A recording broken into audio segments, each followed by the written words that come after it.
नमस्कार, बहुत स्वागत है आपका TV9 मध्य प्रदेश छत्तीसगढ़ देख रहे हैं आप। मैं हूं आपके साथ आमिर खान। आज हम आपको बताएंगे मध्य प्रदेश से जुड़ी 5 बड़ी खबरें। मध्य प्रदेश में ओबीसी वर्ग को 27% आरक्षण मिलने का रास्ता अब आसान हो गया है, क्योंकि पक्ष और विपक्ष अब एक राय हो चुके हैं और दोनों की राय एक ही है कि कैसे मध्य प्रदेश में ओबीसी वर्ग को 27% का आरक्षण मिले। क्योंकि ये पेच कोर्ट में अटका हुआ था, दोनों तरफ के वकील अपनी अपनी राय, अपनी दलीलें रख रहे थे। इस वजह से कुछ ना कुछ ऐसी अड़चनें आ रही थी जिससे ये आरक्षण रुक रहा था। लेकिन आज सर्वदलीय बैठक हुई जिसमें सभी राजनीतिक दलों के लोग शामिल हुए। मुख्यमंत्री डॉक्टर मोहन यादव की अध्यक्षता में ये बैठक हुई। इसके बाद अब सभी एक राय होकर ये बोल रहे हैं कि मध्य प्रदेश में ओबीसी वर्ग को 27% आरक्षण मिले। तो अब जब भी कोर्ट में बात रखी जाएगी तो सभी पक्ष जो है एक राय होकर, एक साथ होकर, सभी अधिवक्ता भी यही बोलेंगे कि मध्य प्रदेश में ओबीसी वर्ग को 27% का आरक्षण मिले। सरकार द्वारा आज ये सर्वदलीय बैठक हमारी बुलाई गई थी, जिसमें भारतीय कम्युनिस्ट पार्टी, आप पार्टी, समाजवादी पार्टी, भारतीय इंडियन कांग्रेस, भारतीय जनता पार्टी, हमने सबने मिलकर के हमारे राज्य के ओबीसी वर्ग के आरक्षण को लेकर के जो सुप्रीम कोर्ट में प्रकरण चल रहा है, जैसा कि हम सबकी भावना है, ये चलने वाले कोर्ट के स्टे पर चूँकि कांग्रेस भी और बाकी अपोजिशन पार्टी भी और भारतीय जनता पार्टी भी सबने अपनी विधानसभा में भी इस बात को स्पष्टता के साथ रखा था कि 27% आरक्षण देने में हम यूनानिमस तैयार हैं।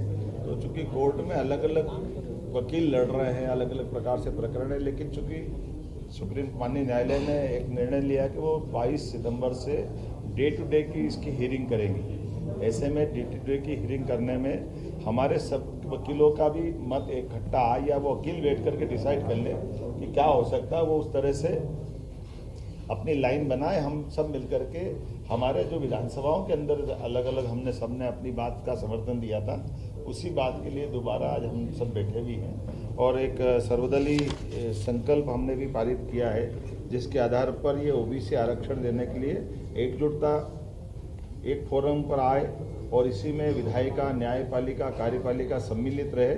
इसके क्रियान्वित करने के समय के प्रयास करेंगे और इससे जुड़े वकीलों को 10 सितंबर के पहले सभी सामूहिक रूप से बैठ कर के बात कर ले। क्योंकि ये बात सही है कि जो हमारे होल्ड ये जो 14 और 13% के अभ्यर्थियों का प्रकरण चला है, तो 14% क्लियर हुए लेकिन 13% पेंडिंग है। अगर माननीय न्यायालय जल्दी से इसका निराकरण करेगी तो हम सब चाहते हैं कि जल्दी से जल्दी 13% जो बचे हुए विद्यार्थी हैं जिनकी एज लिमिट से भी बाहर हो रहा है, उनको भी इसका लाभ मिल जाए, वो सब नौकरी में लगे। कुल मिलाकर के कई विभागों में जिनमें आरक्षण नहीं था वहाँ भर्ती भी करी है, लेकिन अभी जो एक भी बच्चा बचने नहीं पाया, ये सभी दलों की भावना है और सभी दलों की भावना के आधार पर हमने आज बैठकर निर्णय लिया। मध्य प्रदेश में रहस्यमय तरीके से युवतियों के लापता होने के मामले सामने आ रहे हैं जो बड़े चौंकाने वाले हैं। पहले हमने देखा कि कटनी की अर्चना तिवारी लापता हुई, उसके बाद में रायसेन की निकिता लोधी और साथ में इंदौर की श्रद्धा तिवारी लापता है, जिसे पुलिस कई तरीकों से ढूंढने की कोशिश कर रही है।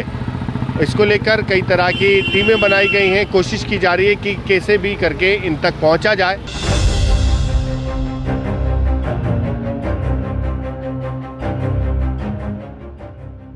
मध्य प्रदेश में इन दिनों लगातार युवतियों के रहस्यमयी ढंग से गायब होने के चौंकाने वाले मामले सामने आ रहे हैं। कटनी की अर्चना तिवारी के बाद अब रायसेन जिले की निकिता लोधी गुमशुदा है, जिसके बाद पुलिस और परिजनों की चिंता बढ़ गई है। परिजनों का कहना है कि 18 साल की निकिता लोधी घर से कॉलेज की फीस जमा कराने के लिए निकली थी, लेकिन वो वापस नहीं लौटी। परिजनों के बहुत ढूंढने के बाद युवती की गुमशुदगी की रिपोर्ट दर्ज करवाई गई। फिलहाल पुलिस सीसीटीवी कैमरे की और सीडीआर के आधार पर निकिता की तलाश कर रही है। बताया जा रहा है कि रायसेन जिले के गैरतगंज की रहने वाली निकिता लोधी 18 अगस्त को कॉलेज फीस जमा कराने के लिए कंप्यूटर शॉप गई थी। इसके बाद से वे घर नहीं लौटी। परिजनों ने आसपास के रिश्तेदारों समेत कई जगहों पर तलाशी की। जब युवती नहीं मिली तो परिजनों ने पुलिस को इस मामले की जानकारी दी और 19 अगस्त को पुलिस ने गुमशुदगी की कायमी कर निकिता की तलाश शुरू कर दी। सर 18 तारीख की घटना है। 18 तारीख को 11 बजे हमारी बिटिया कॉलेज गई थी और कॉलेज से 12 बजे घर पे आई। 12 बजे घर पे आई तो उसने बोला कि हमें फीस जमा करने जाना है, तो फीस जमा करने कुछ पैसे लेके गई। इसके बाद लेकिन फिर घर वापस नहीं आई। 3 बजे तक जब घर वापस नहीं आई तो हमने उसको कॉल किया तो मोबाइल तो लगा लेकिन उसने उठाया नहीं है।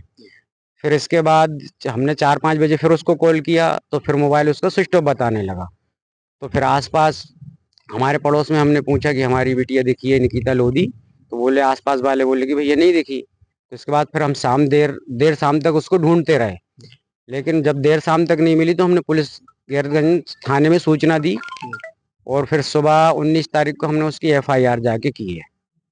तो एफआईआर के बाद से अभी तक कोई सुराग नहीं? एफआईआर से आज दिन तक अभी तक बिटिया रानी का कोई सुराग नहीं मिला। सर जब उसका गुमशुदा का सर पता चला तो सर गैरतगंज में पता किया, रायसेन में पता किया, रिश्तेदारों में पता किया सर, लेकिन कुछ पता नहीं चला। कॉलेज में उसके जो फ्रेंड्स हैं सर उनसे पता किया, कॉलेज में भी उसका कुछ पता नहीं है सर, किसी को इसकी जानकारी है ही नहीं है सर कहाँ पर है। तो आपने कहाँ अधिकारियों से शिकायत? सर अधिकारियों से सर एसपी महोदय से यहाँ पे आवेदन दिया, जीडीपी सर के यहाँ पे आवेदन दिया और आज ही माननीय मुख्यमंत्री निवास पर गए थे, लेकिन मुख्यमंत्री जी से कोई मुलाकात नहीं हो पाई है। तो ऐसे में क्या अपील करना चाहते हैं? सर माननीय मुख्यमंत्री जी से यही अपील है कि जैसे अर्चना तिवारी को ढूंढ निकाला ऐसी हमारी निकिता लोधी को ढूंढ निकालें जी। तो ऐसे में क्या पुलिस के द्वारा कुछ लोकेशन वगैरह भी बताई गई? सर पुलिस के द्वारा लोकेशन यही बताई गई है, हरियाणा की पंजाब की बताई गई है, हैदराबाद तेलंगाना की बताई गई है।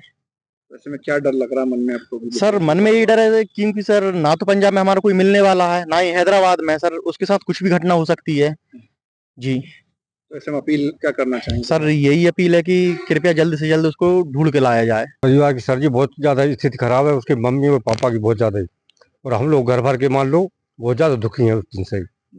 अच्छा अपन मान लो का है, अपने जब यहाँ थाने में अपने रिपोर्ट करी, अच्छा पुलिस वाले कोई संतोषजनक जब अपने दे रहे कि नहीं कोई कार्रवाई हो रही है या क्या कर रहे हैं। अच्छा इसलिए अपन भोपाल भी गए, सब जगह भटक रहे हैं। अच्छा बहुत दुखी है सब परिवार कि अपनी बिटिया क्या चाहते हैं? यही चाहते हैं कि अपनी सब बिटिया जहाँ भी है वो अपन को सही सलामत ढूंढ के मान लो अपन भी मिल जाए, और अपन भी मदद करने तैयार, पुलिस से मदद चाह रहा है भाई जहाँ भी जो सही हो अपन भी साथ चलने तैयार हैं जो भी हो। ऐसे में जो लोग मदद आपकी करना चाहते हैं या कोई सुराग देता है तो उसमें कुछ इनाम वगैरह की घोषणा की? जी 10,000 रुपये की इनाम की घोषणा की है कि अगर कोई पता बताए अगर बताए तो 10,000 रुपये अपने इनाम के तौर पे दिए जाए। थाना गैरतगंज में निकिता लोधी का गुमनाम कायम है और उसका जो मोबाइल है उसका CDR निकाली जा रही है। उसकी किस किस से बात हुई थी, किस तारीख को कहाँ उसकी जाने का पता लगा है, उसके ऊपर सब वर्कआउट किया जा रहा है और जल्दी से जल्दी उसकी बरामदगी के प्रयास किए जाएंगे। इधर घटना के 8 दिन बीत जाने के बाद भी परिजन परेशान हैं। भोपाल, रायसेन समेत आसपास के सभी इलाकों में लगातार उसकी तलाश की जा रही है। उन्होंने मध्य प्रदेश के DGP समेत CM डॉक्टर मोहन यादव से मदद की गुहार लगाई है। परिजनों का कहना है कि पुलिस प्रशासन अर्चना तिवारी की तरह उनकी बेटी को भी गंभीरता से ढूंढ निकाले। इधर पुलिस ने मामले की गंभीरता देखते हुए CCTV फुटेज और CDR खंगालना शुरू कर दिया है। परिजनों के मुताबिक निकिता की पंजाब और तेलंगाना के हैदराबाद में लास्ट लोकेशन पुलिस द्वारा बताई गई, जिससे उनकी चिंता और ज्यादा बढ़ गई। मध्य प्रदेश के बाहर अन्य राज्यों में उसका किसी से कोई भी संपर्क नहीं हो पा रहा है।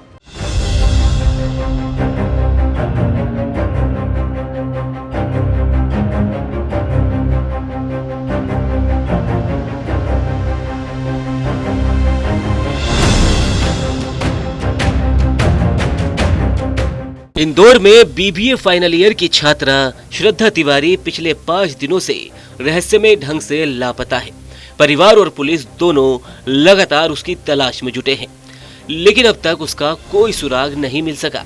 बेटी की सकुशल वापसी की उम्मीद में पिता अनिल तिवारी ने घोषणा की है कि जो भी श्रद्धा की जानकारी देगा उसे 51,000 रुपये नकद इनाम दिया जाएगा। दरअसल ये मामला शनिवार दोपहर का है, जब श्रद्धा घर से निकली थी। CCTV फुटेज में वे लोटस चौराहे पर पैदल चलते हुए नजर आई, लेकिन इसके बाद अचानक से वो गायब हो गई। खास बात तो ये है कि वे अपना मोबाइल फोन घर पर ही छोड़कर गई थी, जिससे पुलिस के लिए लोकेशन ट्रेस करना मुश्किल हो रहा है। MIE थाना पुलिस इस मामले की जांच कर रही है। सर अभी तक हम लोग तहकीकात कर रहे हैं, पूरी कदम उठा रहे हैं। बस एक ही निवेदन बल्कि आज आप सबके सामने मीडिया के माध्यम से मैं करना चाहता हूं कि मेरे बच्ची को जो भी कोई सही सलामत सूचना दे या पहुंचाए या हमें बताने का कष्ट करे, तो मैं उसको 51,000 रुपये का इनाम देने का घोषणा करता हूँ बताने वाले के लिए। जो भी हमारे बेटी की सूचना दे कि बेटी यहाँ है और बेटी उस जगह पे मिलना चाहिए, ऐसा नहीं कि सूचना दे, बेटी उस जगह पे मिलना चाहिए, उसके बताए अनुसार अगर मिल गई तो मैं उसको 51,000 रुपये दूंगा, 100% दूंगा। उसमें परिजनों की ने रिपोर्ट की है, उस पर से गुम इंसान कायम कर लिया गया है और उसमें जो सीसीटीवी फुटेज देखे जा रहे हैं, कुछ सीसीटीवी फुटेज मिले हैं जिसमें वो जाती हुई दिखाई दे रही है। तो इसमें फ़िलहाल वो सीसीटीवी फुटेज कब के हैं और किन परिस्थितियों में, ये सारे लोगों से उनके जो जिस कॉलेज में गुजराती कॉलेज में स्टडी करती थी, जैसा कि अभी जो गुमशुदगी की जाँच में पता चला है, उन सारे तथ्यों पर जाँच की जा रही है और टीमें लगा दी गई हैं एसीपी के नेतृत्व में। लगातार इसमें जो भी लगातार इसको टॉप प्रायोरिटी पर लेकर और इसमें जाँच की जा रही है, जल्दी ही बच्ची को दस्तयाब किया जाएगा। पुलिस ने आसपास के इलाकों के सीसीटीवी खंगाले हैं और अन्य थानों को भी सूचना दी गई है। पुलिस का कहना है कि सभी संभावित पहलुओं पर काम किया जा रहा है और छात्रे की तलाश की पूरी कोशिश की जा रही है। उधर श्रद्धा की गुमशुदगी से परिजन गहरे दुख और चिंता में है। बेटी की सकुशल वापसी के लिए उन्होंने ज्योतिष के कहने पर अपने घर में श्रद्धा की उल्टी तस्वीर भी लगाई है। परिवार का कहना है कि ये उपाय श्रद्धा की शीघ्र वापसी के लिए किया गया है। श्रद्धा तिवारी के लापता होने की खबर ने पूरे क्षेत्र को चिंतित कर दिया है। परिजन और रिश्तेदार लगातार सोशल मीडिया के जरिए अपील भी कर रहे हैं कि अगर किसी को भी श्रद्धा के बारे में कोई जानकारी हो तो तुरंत पुलिस या परिवार से संपर्क करें। फिलहाल पुलिस की टीमें उसकी तलाश में जुटी हुई है और उम्मीद की जा रही है कि छात्रा जल्द ही सुरक्षित घर लौट आएगी। मध्य प्रदेश में कांग्रेस पार्टी वोट चोरी को एक बड़ा मुद्दा बना रही है। जगह जगह वोट चोर गद्दी छोड़ अभियान के तहत पैदल मार्च निकाले जा रहे हैं। तो राजधानी भोपाल में हजारों की संख्या में कांग्रेस पार्टी के कार्यकर्ता सड़कों पर उतरे।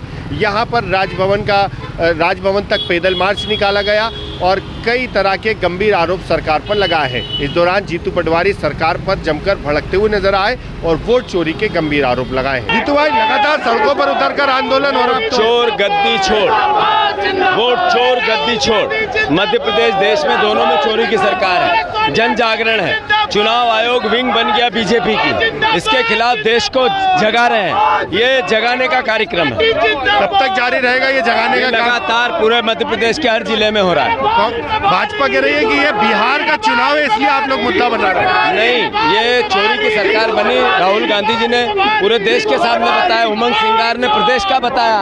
स्पष्टीकरण दे, तथ्य बताए, चुनाव आए और बताए कि ये गलती नहीं है। सिर्फ ये चुनाव का ही मुद्दा है या आम पूरे समय तक कांग्रेस पार्टी बचाने का मुद्दा है, राजनीतिक मुद्दा है ही नहीं। मध्य प्रदेश के भिंड में कलेक्टर और विधायक का एक विवाद सुर्खियों में बना हुआ है। यहाँ पर विधायक और कलेक्टर में कुछ इस तरह से विवाद हुआ कि दोनों एक दूसरे को मारने तक आ गए। हालांकि सुरक्षा कर्मियों ने दोनों को रोक लिया। ये विवाद की वजह थी कि दोनों एक दूसरे पर रेत चोरी के गंभीर आरोप लगा रहे थे। इससे पहले विधायक कई लोगों के साथ में खाद की समस्या को लेकर कलेक्टर के निवास पर धरना दे रहे थे। कलेक्टर जब बात करने के लिए आए तो दोनों में बहस हो गई। कलेक्टर ने जब विधायक को उंगली दिखाई तो विधायक भी मारने के लिए दौड़े। विधायक नरेंद्र सिंह कुशवाहा और संजीव श्रीवास्तव कलेक्टर का ये विवाद सोशल मीडिया पर काफी तेजी से वायरल होता हुआ नजर आ रहा है। अब आपको बताते हैं मध्य प्रदेश में मौसम का रुख एक बार फिर से बदल रहा है। प्रदेश में कई जिलों में मूसलाधार बारिश देखने को मिल रही है। प्रदेश के करीब 12 से ज्यादा जिले ऐसे हैं जहां मौसम विभाग ने अलर्ट जारी किया है। यहां पर आंधी तूफान के साथ तेज बारिश होने का अनुमान जताया है, जिसमें भोपाल, इंदौर, उज्जैन, रतलाम, नर्मदापुरम और सिवनी मालवा के जिले इसमें शामिल हैं।